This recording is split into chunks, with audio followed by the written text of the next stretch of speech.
What's up, my loves? It's your girl Stacey the Intuitive, back with another video, and I have a message for all those people who have recently found themselves having to exit a situationship, a relationship, whatever have you, simply because it wasn't fulfilling your needs or whatever have you.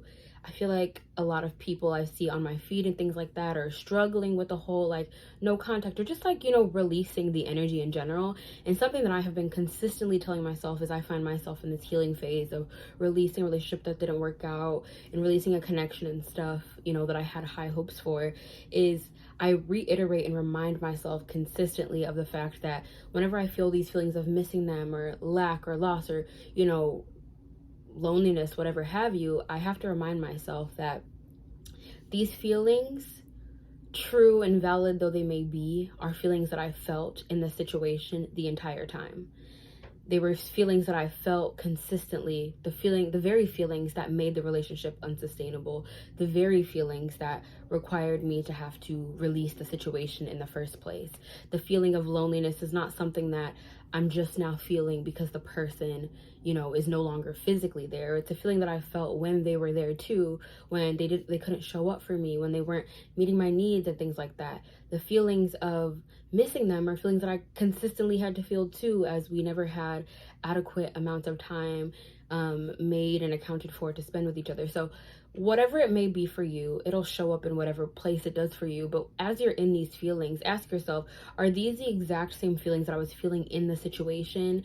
And if I could endure it in that state, why would I not be able to endure it in this state? Why do I need them in the situation to just re-evoke the exact same feelings? The whole point of this is to now see that you are capable, you are able, you are worthy of a situation that fulfills all of your greatest desires, all of your greatest needs, and that there will be someone like that. And instead of being in a situation that points you towards the lack thereof, that points you in a direction of thinking, I don't have this, I wish I had this, I can't have this, you now have space where you might not have it to say that you can have it, to imagine what you do want, to think of the things that will feel good to you. You have space for that. But when you have someone occupying that space where the potential lies, it becomes even more like to your detriment to be in the situation, because then you'll be focused on where you don't have these things in the situation, rather than your ability, your worthiness to attract those things. So if you find yourself being like, oh, I miss them, I wish they were back in my life,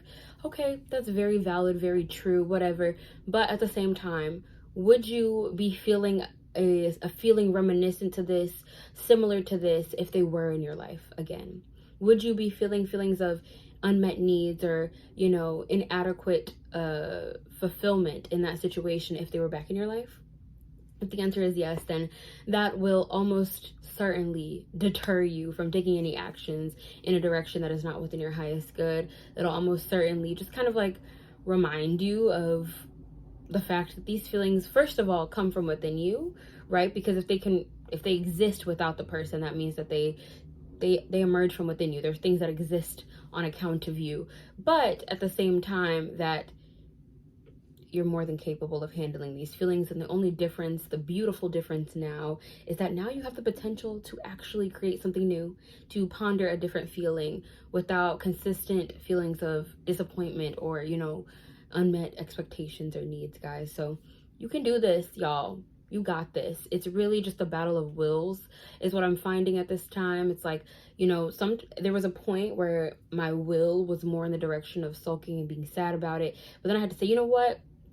I got the strength to get through this. I'm strong. Like, I got this, And it was just a battle of wills. And now I'm at the point where I'm like, okay, but I got this. And I'm going to be fine. And I can handle this by myself. I don't need them to be there and reinforce this feeling or notion or belief that I can't handle it alone, and that I'm not worthy of actually being supported where I am. So I hope this helps some of you. I feel like a lot of us are in this season of finally seeing our worth, finally being open to having something reflect our worth. And the worst thing we can do at this very point is go back to those beliefs that keep us within our limitations, okay? So I will see you guys next time. Thank you so much for watching. Bye.